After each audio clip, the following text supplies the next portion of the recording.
Hi, good afternoon. Thank you for being here tonight, or today, excuse me. I teach at night, so I usually say thank you for being here tonight. But I appreciate you coming and staying, and I will stay in one spot because I know there are people that are not here in person. My name is Kate Dust, and on the screen and also in your program, I have a colleague whose name is Julie Beale. And she is the Senior Administrator in Education for EduKids, Early Childhood Centers. And she is not here tonight because she is in a classroom teaching. The significant challenge that we have, in particular in early childhood for high quality teachers, is really amazing.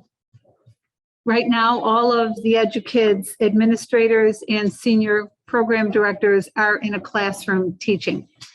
Universal Pre-Kindergarten requires certification through New York State. EduKids has 11 contracts with New York State, and that includes about 25 to 30 classrooms. So that's where Julie is. She sends her apologies, but I will tell you that this is a lot of her work as well. We have worked together on this. Anyway, my work today is going to be about learning to learn in pre-K, although children learn to learn at any age and stage that they are in. And as teachers, it's our job to know exactly what age and stage they are in. So learning to learn in pre-K, I want to start also, Dr. Patterson is not here, but if you were here earlier, she talked about and people spoke about Bengals, being a Bengal teacher. I am a Bengal teacher. I was at Buff State for my undergrad as well as my graduate courses, and have extended learning after graduate school and have been a lecturer for many years here. But I married a UB Bull, so I apologize for that. So when we look at teaching and laying foundations, children do not come to life and learning at 5 years old in kindergarten. They have a backstory. They have been somewhere else. And so when they do come to us in preschool, they stand on foundational learning. And our work as a teacher is to create that foundation. They have an inordinate amount of abilities. If you look at the triangle, many times in education, a triangle and a circle, centrifugal circles are models. They're symbols. So if you look at the triangle, we're going to talk through 4 foundational skills for preschool. Again, I'm going to ask you to apply them to your work wherever you are. The top of the ladder, the top of the triangle is like the sundae. It has a cherry on top. You know, that cherry on top just kind of fixes it. Everybody wants a cherry on top. You've got brownies at the bottom, heavy, solid, strong. You've got whipped cream, ice cream, sprinkles, and then you put the cherry on the top. When we take a look at what that looks like, we have to remember that you have to start somewhere. If I'm going to have an ice cream sundae that has a brownie base, I have to make brownies. I have to find ice cream. I have to look at whipped cream. I have to find the cherries, right? So the same thing applies in education. The same thing applies for foundational practices in teaching and in learning. Elite swimmers, we just went through the Olympics. Elite swimmers, they don't all of a sudden magically appear as elite swimmers. They started somewhere. And where they started was in foundational swimming skills. They learned how to breathe. They learned how to move in the water. They learned what kind of equipment and materials are used in the water. And they built and they built and they built and they built and they built. And that's what learning looks like. That's what education looks like in preschool and beyond. So these are our foundational facts. At the top of the list, the cherry at the top is play. Children play. It is their developmental job. That's what they do. It is intrinsically motivated, which means that very often there's no reward, there's no consequence for play. Kids just play. If I had a group of 4-year-olds that came into this room here now, this is not just, sorry, an attractive room for 4-year-olds. We're not going to have 4-year-olds in here, right? But if they came in, they would develop, they would figure out, they would move their bodies, they would move their voices, they would move their beings, they would look at food, they would shake things, they would touch things. It's their job. So the top of the ice cream sundae, the foundational skill sets is play. We can find it in research, we can find it in structure, we can find it in content. Every single content area is found in the experience and an exercise of play. Emotional intelligence, that's Daniel Goldman's work. But when you look at emotional intelligence, children need to know what to do when they are in a situation. We teach that in pre-K. We teach it in preschool. We do. We're going to take a look at that more in developmentally appropriate practices and context and culture of children. But when we take a look at EI, we think about, am I going to act the same way at a pro football game that I do at my grandmother's table having Sunday dinner? I'm hoping no. However, kids need to learn that. They need to develop those skills. The third foundational practice and fact is that strong communication skills are modeled and taught. We're going to look at that in depth as well, but that's really and truly a foundational fact, that strong communication skills are modeled and taught. We do that formally in lessons. We do that through conversation. We do it through eye contact, body language. And the brownie at the base of all of this is attachment. It's relationships. We have heard it all day long. All of us have talked about this all day long. At the table with students, we talked about relationships. The teacher of the year talked about relationships. The panel here with under Wendy talked about relationships. That doesn't change. That's significant, and it's going to be the brownie at the bottom of the sundae. You can't have a brownie sundae unless you have brownies. So this attachment is truly, truly critical and important. So here's why play. These are photos of preschool children. They're in our world, it's very tricky to provide authentic pictures of children in a widespread photo, in a widespread presentation. So these are pictures of children just that I found, but they are absolutely reflective of children in a preschool setting. So why do you play? Mostly it's fun, but really and truly, all content areas are found in play, all of them. Language, literature, math, science, technology, physical, all developmental areas, domains are found in play. You think about cognitive, developmental domain, that's in play. If I've got fake food, I'm going to pretend to eat it. That's a connective relationship. That's cognitive. If I have blocks, the big blocks go on the bottom, the little blocks go on top. So my tower remains solid and safe. That's science and technology. Ramps. Language, cognition, physical, gross and fine motor. You've got social developmental domains, and you've got emotional developmental domains. So all of them are there. Children go from hands-on. If you know babies at all, I have personal children and grandchildren, and also it's been my privilege to work with young children for my career. But if you know babies at all, they do this. They look at their hand. It's not $1 million from Toys R Us or Amazon. It is organic. It's a naturally occurring play activities, and they will spend time and time and time with that. That moves to very specific tools of play. A soccer ball looks different than football cleats. Those are tools of play. Children sequentially move in that direction and move in that pattern.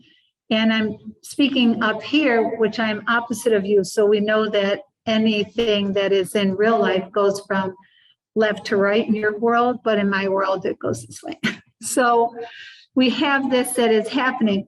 Don't forget that when we are looking at foundational practices for children, whether you are in preschool or you are in third grade, fourth grade, into high school and middle school, you have to center bodies. Centering bodies is critical. Where do I belong in space? Where do you belong in space? What is my space? For young children, they think all space is theirs. They think your space is their space. We practice it, we teach it, we play with it. Also, this centering that supports brain and body organizes space. This goes here, that goes there. We also heard this as a thread through the different programs that we heard. Organization, structure. Preschool children are 4. They are a breath away from a bottle and a binky. There is nothing old about those children. They're 4 years old. In Buffalo, you can be 3 up until December 31st. They don't even play outside without an adult. They don't cross the street. They're not sure where their shoes are. They don't know if they have shoes. They sleep on the floor, they sleep in your lap, they sleep in their room. I'm going to guarantee, because I've been a preschool teacher and I have been privileged again to work with preschool, many preschoolers are wearing pull-ups overnight at their houses because they wet the bed. If we're not laying foundations for these children, if we're not respecting where they are and when they're there and playing with them and teaching them to hold hands, this little group up in the corner who are holding hands in a circle, that's spatial awareness. That's learning, where do I go? Where am I when I'm next to you? How do I move in a circle? How do I move in a line? Understanding through play that the environment connects to me and I connect to the environment. There's actually called interactional synchrony. Terry Jo Swam, that's her phrase, but it's a development of this rhythm, and we're going to talk about rhythm also through foundations. It's a rhythm from me to you, from you to me, reciprocal relationships. We heard that earlier. So I stand here and Nikki Calabrese is next to me, in front of me. And we have a rhythm that is very long-standing. Think about, who do you know? How do you know them? You learned it. You discovered each other. Kelly is here in front of me. I am totally dependent on her world to hook me up here on my computer. Can't do it. I'm going to tell you this, Nikki can't do it either, although I love her. Right? So we all have these rhythms, but we learn them. When you talk about foundational practices in play for young children, no matter what grade level you are at, you are laying groundwork to keep going. You are understanding, respecting, and moving children through these interactional synchrony, so that you can have that connection. I can hold hands and not be threatened. I taught kindergarten for years in Buffalo, and children would come in and they would sit in the circle time. If you don't teach circle, teach it, because they're all over themselves. They're rolling like puppies on the floor. Why shouldn't they? Why shouldn't they? They're big body movers. You have to teach those things. It's all about spatial awareness. So play is fun, very much so, but it's also extremely important for the content and developmental areas. So these are 5, what does play include in my classrooms? And when we take a look at them, I want you to think through the 5 parts of what does it look like in your classroom? If you teach 4-year-old children, play is big body. Play is big body. They are big body, sensory loaded learners. They use the top of their head to the tip of their toes. Preschool teachers teaching these foundational practices and skills so that kids can take them further through their learning, teach head and shoulders, knees and toes. If you don't know it, look it up. They teach Pete the Cat songs, look it up. They teach rainbow songs. They teach songs about sunshine. They teach songs about growing. They're incredibly important. That's what play looks like in your classroom, because play is you. So if I'm singing, oh, Mr. Sun, Sun, Mr. Golden Sun, if you don't know it, look it up. Please shine down on me. I'm engaged, I'm smiling, I'm doing sunshines, I'm shining down on me. My children are teaching and learning and loving life. If I don't teach those songs, if I don't practice those songs, if that's not engaged in there and I'm not smiling, then play's not in my classroom. If play is not in my classroom, I am missing a foundation skill that children are extremely aware of. Children play organically. It's called an intrinsic motivation. They just play. I know, as well as everybody else that stands up here or has stood up here, that you're not all going to pay attention to me the whole time that I'm standing here. I know that you want to, but I know that's not true, right? So what do? We provide an environment. So if you're not looking at me, maybe you're reading behind me. You're still connected somehow. Maybe if you're not reading the text, you understand 1 through 5 is sequential counting. There's something that connects me to you with this. When we think about materials, tools, we think about timing in our classroom, in particular in our preschool and early childhood classrooms. We think about, if children aren't looking at me, what are they looking at? Directly related to environments. Directly related to environments. Young children need an environment that is pretty, safe, organized, responsive. They do. This is an environment for adults, clearly. Everything about it is an environment for adults. A 4-year-old classroom isn't going to look like this. And if I said to you, what is the foundation for you as an adult to be in this room? Many people would say, well, my foundation are my feet, right? I walk with my legs. I can move myself in. I can move myself out. That's my foundation. But I'm going to tell you that your foundation is the chairs. They're the chairs. Pick your feet up. Just pick your feet up, both feet. You're not falling. You don't fall because you're not standing on your feet. That's environmental response. Children need to find their foundation in multiple places. In furniture, in material, in tools, in supplies, in the centers, books, music, singing, you. I think that one of the biggest challenges to what does play look like in my classroom is timing. When we were asked what's one thing you would tell a new teacher when he or she goes into a classroom, I would say, take it down a notch. Take it down a notch. Breathe a little bit. Spend some time. 4-year-olds change before your very eyes. If you don't see it, you are missing out.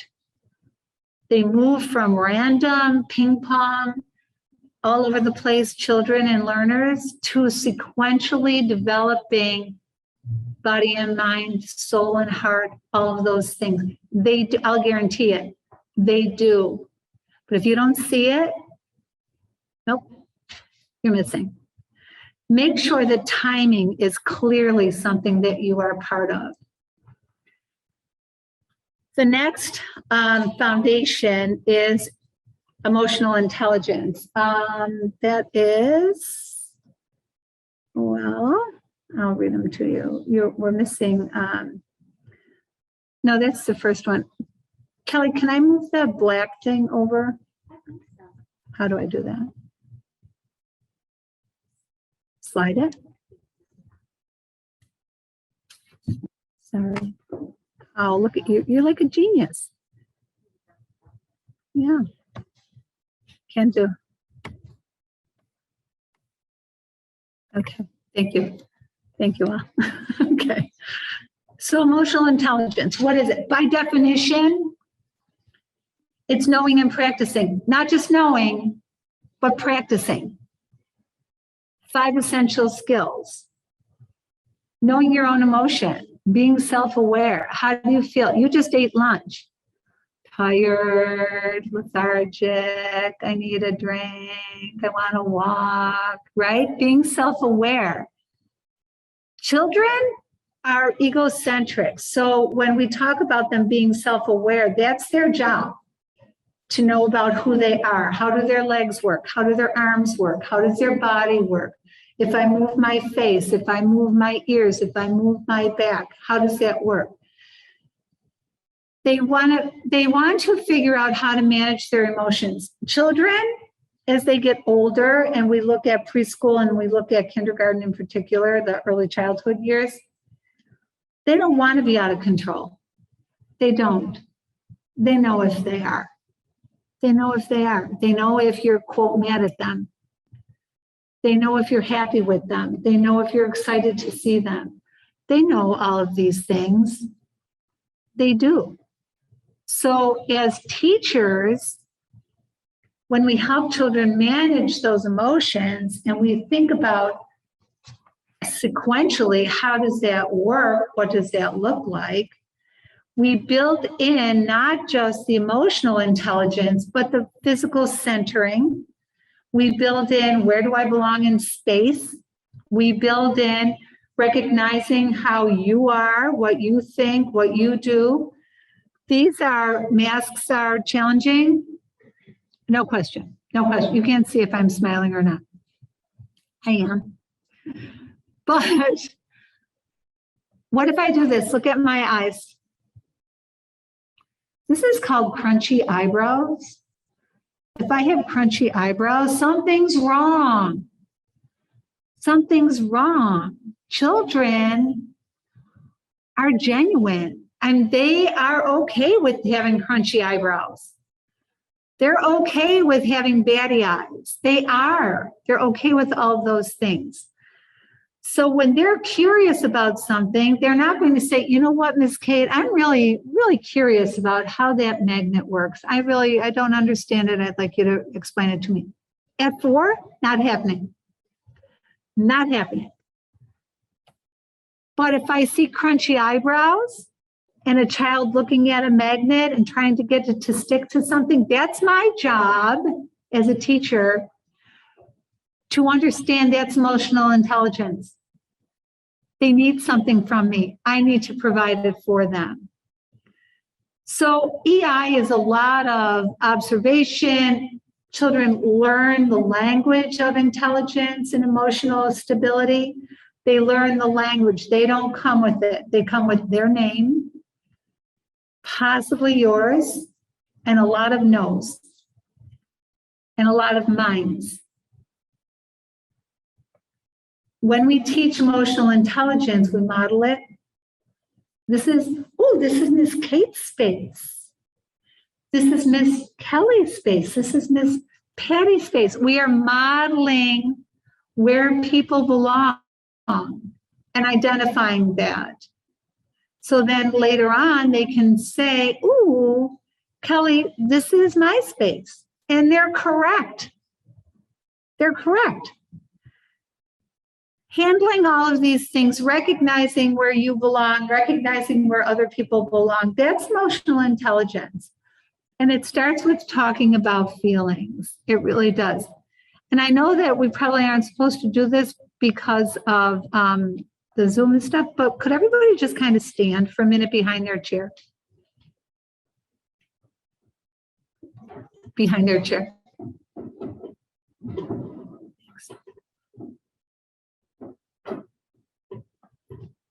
you have any reason to do that other than I asked you to? No. I didn't tell you why to do it. I didn't say what you're going to do when you did it. I didn't say there was any kind of reward or consequence for it. I'm the teacher. You stood because I asked you to. Please stand behind the chair, right? That's it. We're going to look at teaching as powerful. This is it. This is it. So if I ask you to stand, you will. When you're teaching and you are looking at a child who needs to understand emotional intelligence, where they are, what they're doing, what that means to somebody else, you have this enormous connective power to them. You can teach that. You can model that. Now, also, as adult learners, you're going to do it because you get it. I'm going to tell you right now, second graders might look at you and go, nah, I'm not doing it. Not going to happen. And then we talk about that. So all of these sequential pieces matter, and they move and they go along so that we can do that. So thank you. You can sit. Why are you sitting? No, go ahead. Right? How does this start? Clearly, if you've got preschoolers, kindergartners, they're not going to be able to read a lot of this text, but they will be able to read pictures. So when we are establishing EI, when we are establishing play opportunities, much of it is done through picture and through body. Picture and body. The emotional charts that we find in pre-K, K, 1, 2, 3, early childhood includes third grade.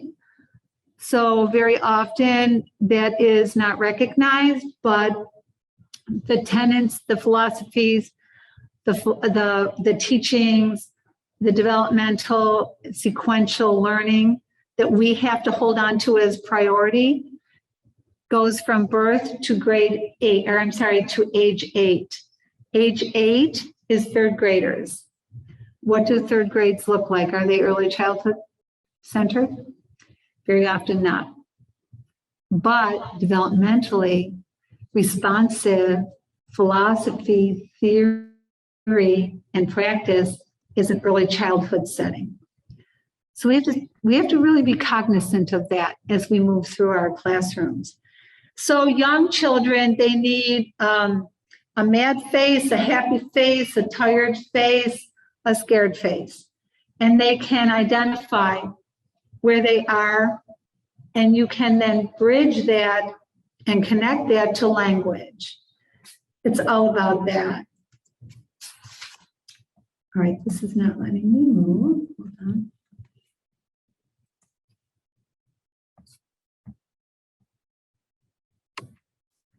Move this back up. Does that matter? That's not letting me move my slides. We know why?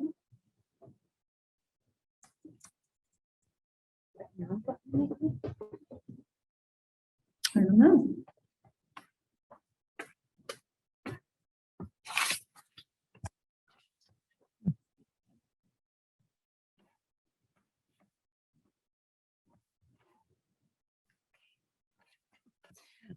Dom or Kristen, sorry. I can't see. That's it. So while we're waiting, I'll stand here. I have been lucky enough to be invited to do some work with the All Hands on Deck. And I'm going to ask you to really think about your classroom. Think about what happens. Think about how this all works for you and your children. I have all of this played out here, but I want you to think, Hold on. It's coming back. Hold on. Get there.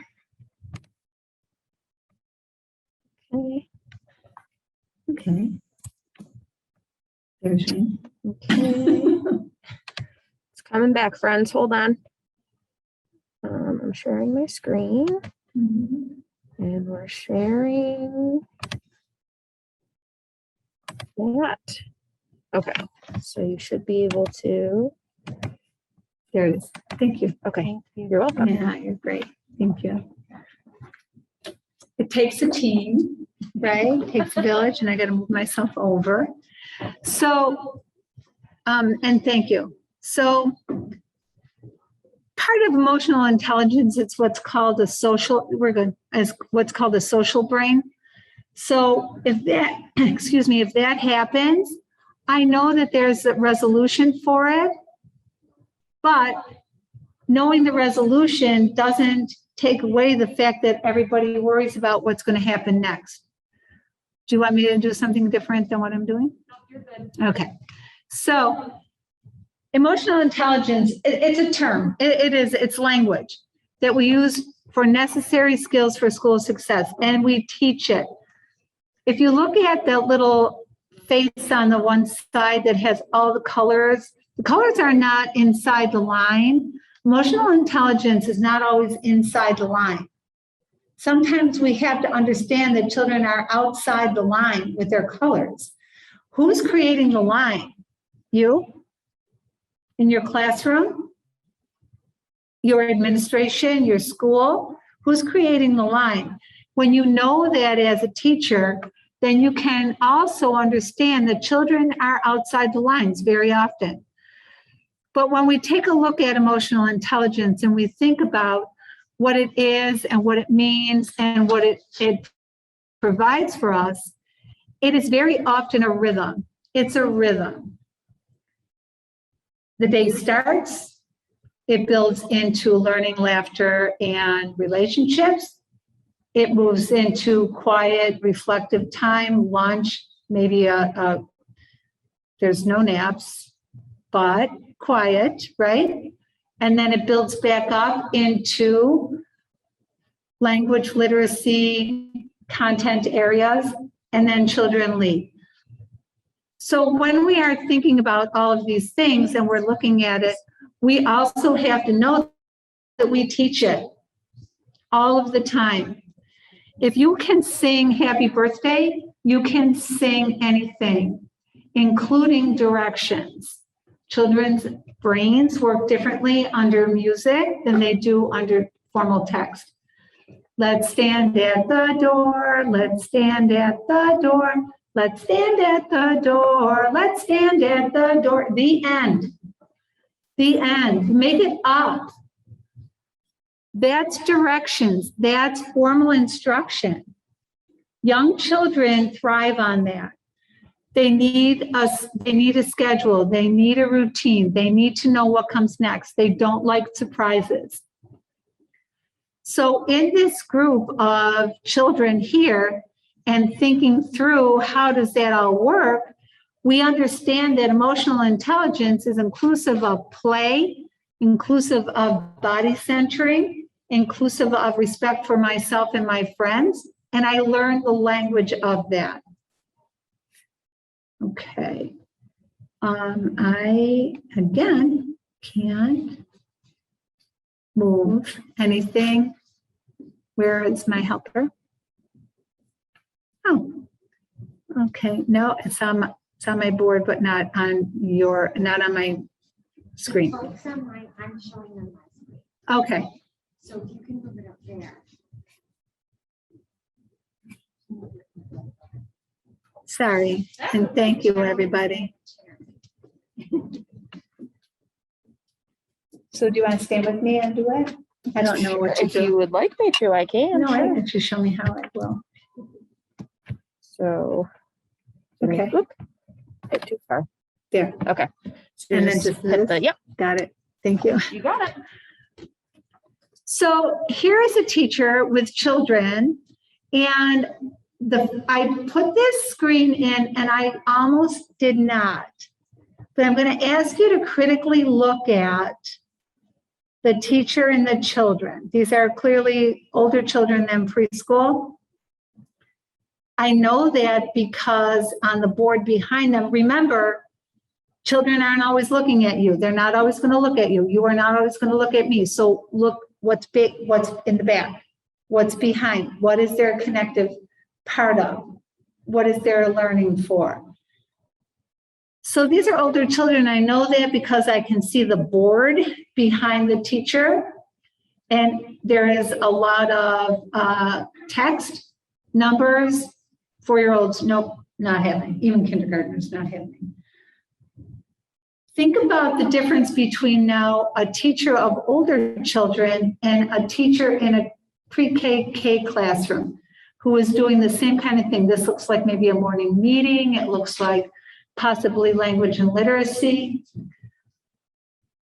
Where would you be if you were in charge of language and literacy, a book, a story, a conversation with 4-year-olds?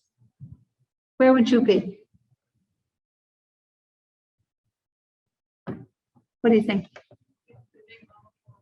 Yay! Thank you. Say it louder.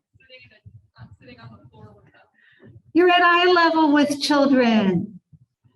You sit on the floor with 4-year-olds. You're accessible. Everything visually about that goes to emotional intelligence. Everything about that says, come on, come here, come with me. Let's learn this together. Let's think about this together. You can gradually then move into a chair structure. Certainly by the time I'm guessing these children are maybe 2nd, 3rd grade, if not a little bit older, sit on a chair. You're not going to sit on the floor with 9-year-olds. They'll eat you up, right? You're not going to do that. So you sequentially move children in foundational skills. This works now, it won't work forever. What comes next? That won't work forever. What comes next? I model it. So when we are looking at communication, we want to think too that gestures and tone are going to be far more effective and are going to be connected to far more than text. Text. These words, you did a great job. Meaningless. What's a great job? You helped with the chairs. Better. Wow, you pushed chairs into the table. Best. Children, they don't connect to a good job. I mean, it's fine, but when you really want to teach, you teach specifics. What exactly was the action that you were happy about? Also, you help push the chairs in. This, wow, you help push the chairs in. Huh.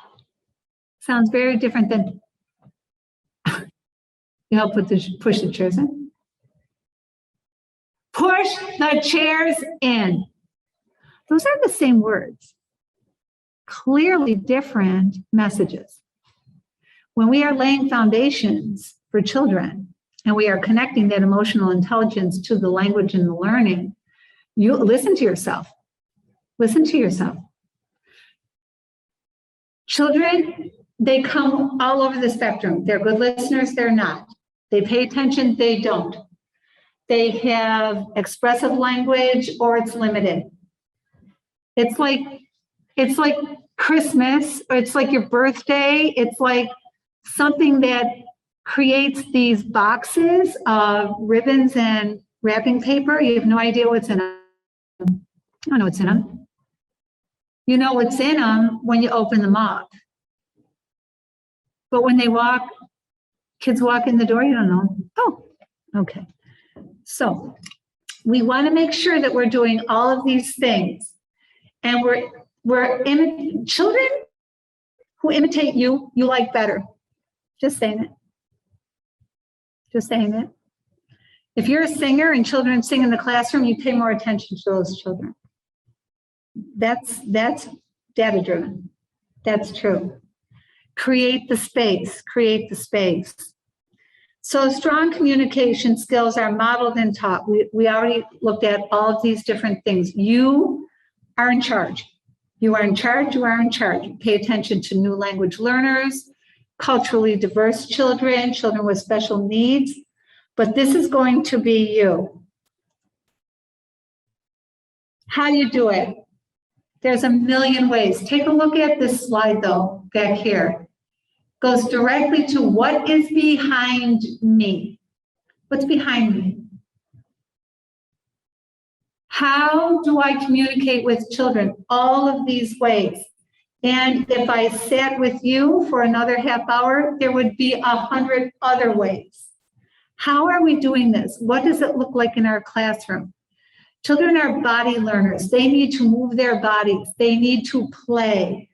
They need to hear you say, wow, you helped with the chairs. That's an action.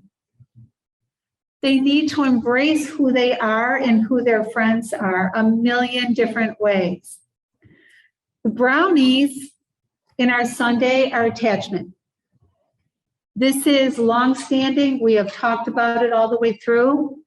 It's a foundational skill. It typically is thought of in terms of a mother or a parent, but when children come to your classroom for 10 hours in childcare or for 7 hours in a school program, that's a long time. You are primary. You are the primary attachment. You are the one that creates the day, makes or breaks children. This was said to me years ago by a principal. Children won't learn from you if they don't like you. That is inclusive of respect. It's inclusive of partnerships. It's inclusive of parents. It's inclusive of knowing if they are shelter-based, if they're foster-based, if they are house on a hill, doesn't matter. They don't like you, they don't learn from you. Embrace children. Think about them. Teaching is powerful. You are powerful as a teacher. And attachment is your superpower, but use it wisely. Josh Shipp, if you don't know him, he's an author. His work is excellent, and it's very much centered on this relationship-based learning. Friends matter the most. They matter the most. If I asked you in your head to think of one person, my guess is they would be either a relative or a friend. You can count on them, right? Kids don't come with it. They learn it, they watch it, you model it, you teach it. So these are the foundational facts. Children learn through play. EI is critical to success.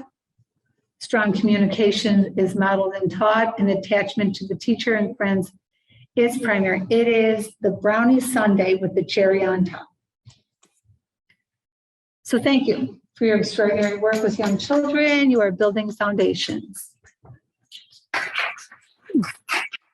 I'm part of the faculty here, Dust KB. And so if you want anything, I can send you this PowerPoint, and Kelly can connect you with me if there's anything else that I can help you with at any time. Okay, thank you.